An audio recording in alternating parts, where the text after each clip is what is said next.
Let's talk family. Let's talk family about the things that impact us as individual family members, as a whole, as a community family, and as a country family.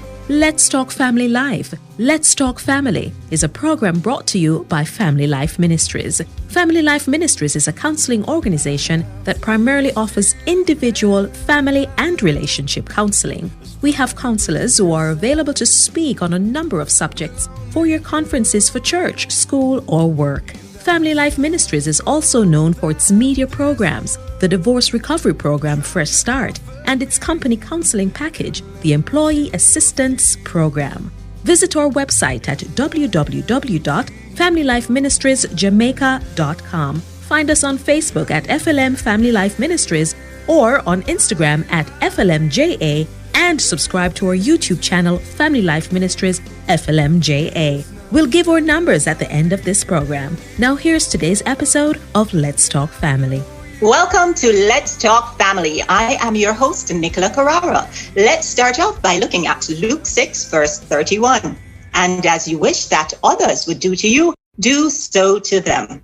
Good evening, everyone. What does the word love mean to you? How do you show your love, especially for that special someone in your life? And what do they consider a sign that you love them, and vice versa? Well, let's explore the concept of love languages. And today, here to guide us is Sonia Wynter, licensed associate clinical psychologist. Welcome, Mrs. Wynter. Hi, Nicola. Please call me Sonia, first of all, but thanks very much for having me speak about my very favorite topic, intimate relationships. Wonderful. Well, thank you, Sonia. And just call me Nikki then. Will do. Well, first of all, what does it mean by the phrase or concept love languages? Okay, here's the thing. The great thing about it is that more and more people are learning about love languages, so it's almost becoming like part of our general language, when people meet together and so on. But it's a phrase and a terminology and a concept that arose from work done by a marriage counselor called Dr. Gary Chapman. And what happened is that through his therapy that he offered to couples in distress, he noticed over and over that they would often voice similar complaints regarding their relationship. And usually one spouse might say something like, I feel like he just doesn't love me. And the other one would protest, I don't know what else to do. I'm doing everything I should be doing. And this was a pattern that Dr. Chapman recognized after going through years and years of offering therapy. And looking at his notes, he said he noticed when one person says, I feel like my spouse doesn't love me, what do they actually want? And lo and behold, all the answers that came up fell into 5 interesting categories. And through this examination of his notes and so on, he realized that there's this unique approach in how individuals effectively express and receive love from another person. And this he termed 5 different love languages because these needs fell into 5 very interesting categories. And so this is a concept that's now 25 years old, and it has actually improved a lot of relationships all over the world.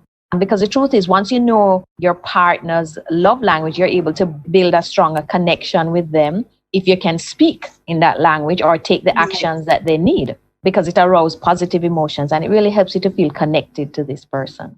So that seems very, very important to know the other person's love language. But how are you going to know it? Let's talk about your partner or even your child's love language is by listening to and observing how they respond to specific actions. And that will help you to understand what their love language is. So, for example, let's say your partner or your child often asks for hugs and wants to cuddle or wants to sit on your lap. You would probably not be terribly wrong if you bet that receiving touch is a primary or maybe even a secondary love language for this person. Or does their face light up when you compliment them? Then chances are words of affirmation is their love language. Okay. And of course, to identify your own love language, Dr. Chapman has an assessment that you can actually go and do on his website and ask certain questions, and he gives you a measure, and that gives you a sense of what appeals to you and how you understand the expression of love. Okay, so could you tell me the 5 love languages then? Sure. They are as follows. Words of affirmation is 1. Quality time is another. Receiving gifts is a 3rd. Acts of service is another. And physical touch is the 5th one. Wow. So is this all about romantic relationships? No, it isn't at all. It's for any relationship that is important to you, because it's a way of connecting. It's a way of feeling safe. It's a way of receiving affirmation and affection from somebody that you care for. So it most often it's most relevant, I suppose, in adult couple relationships, but also in families, even in the workplace, I would say. If your employee needs words of affirmations more so than anything else, then it's something important to know. So it's for important relationships where connection is important. Wow. So it seems like you really have to be in tune to the person to actually know what's going on with them, to actually give them this love language or speak in their love language. Exactly. That's right, Nikki.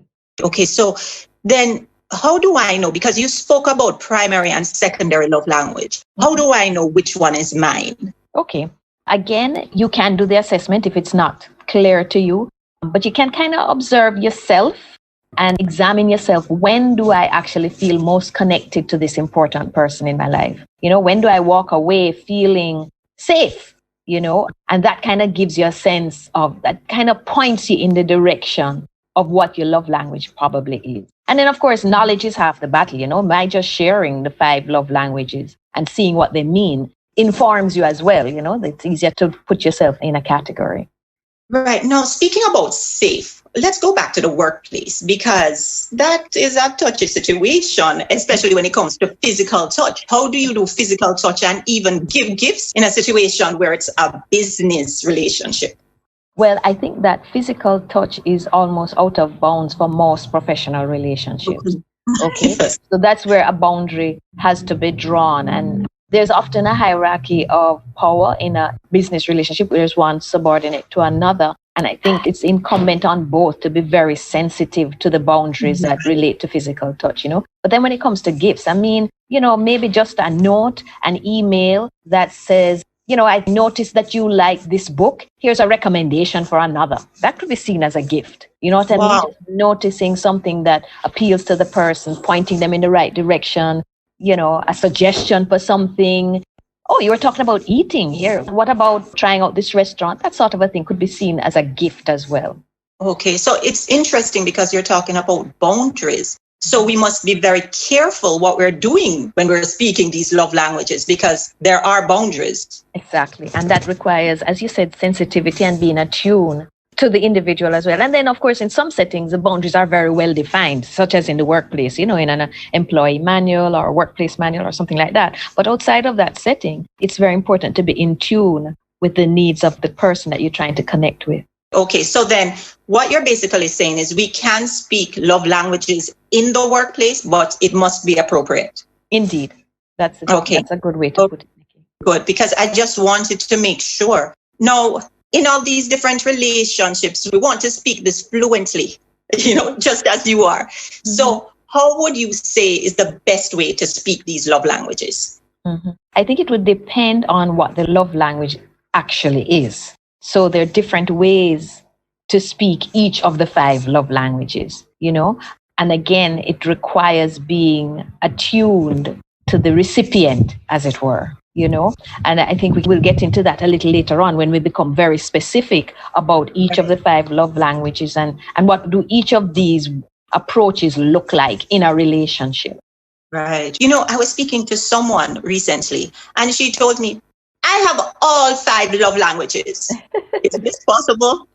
I imagine it is for sure. Some of us are more attuned to affection and affirmation generally and sensitive. So that however a person is expressing it, whether it be one form of love language or another, there's some of us who are just very sensitive and can pick up and be attuned to the intentions and therefore the affection and expression of love from another person. So I think that's quite possible. Indeed, I would agree. And she will probably be the beneficiary because she's so open.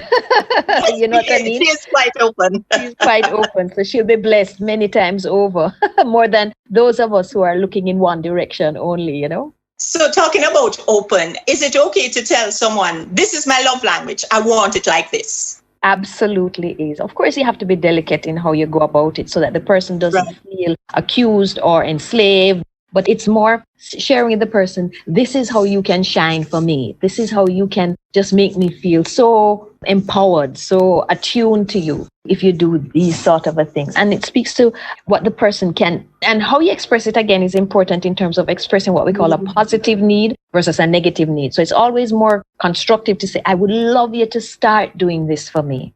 Our tendency too often, Nikki, is to say, can you please stop doing that? Sort of a thing. And that can kind of shut down the person. But if you can instead think of what we call a positive need and say, I would just feel so great if you could do this for me. You know, I've always had it done. Do you think you could do it for me as well?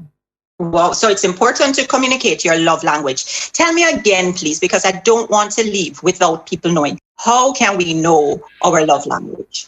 And again, I think it comes from keen observation of how, whether it's our partner, our child, or friend, how they respond to us when we are trying to connect and affirm them, you know, observing whether they light up, whether they notice, whether they respond. Also noticing how they, being sensitive to how they express love to you, because quite often how I speak my love language to you is probably the way that I best understand receiving it as well.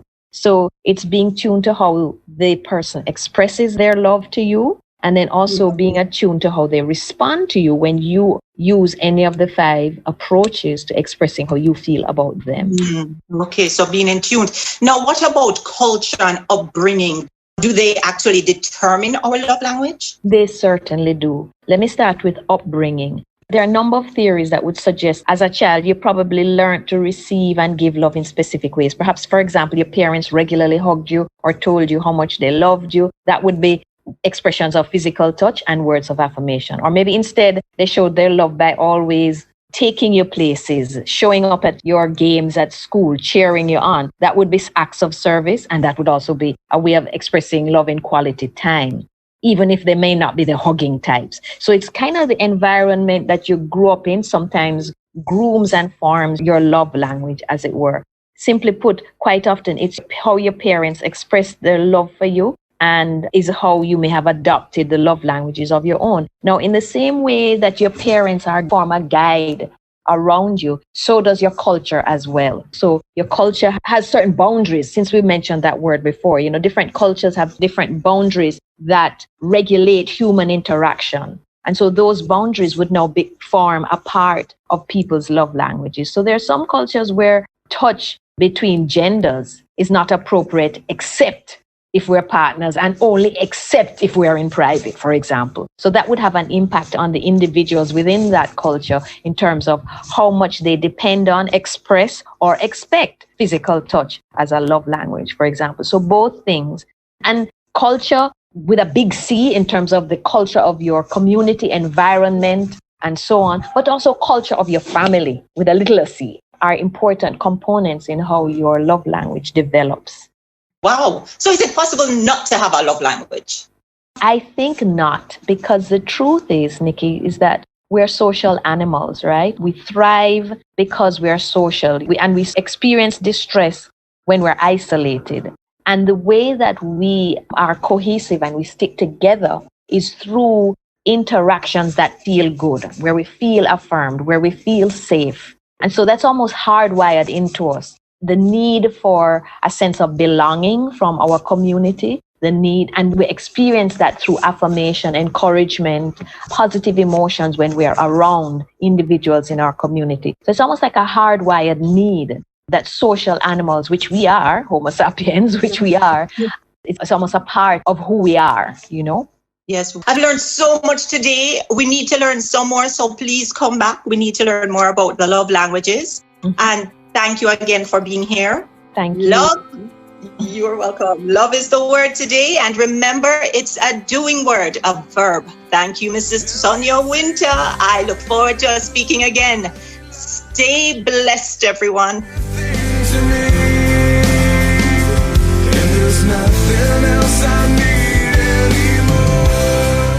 This was Let's Talk Family, a production of Family Life Ministries. If you or anyone you know would like advice and counseling, call us or head office at 1 Cecilio Avenue at 876-926-8101, 876-929-4360, or 876-920-1034, or even our center in Portmore at 117 Cecile Avenue at 876-939-7917.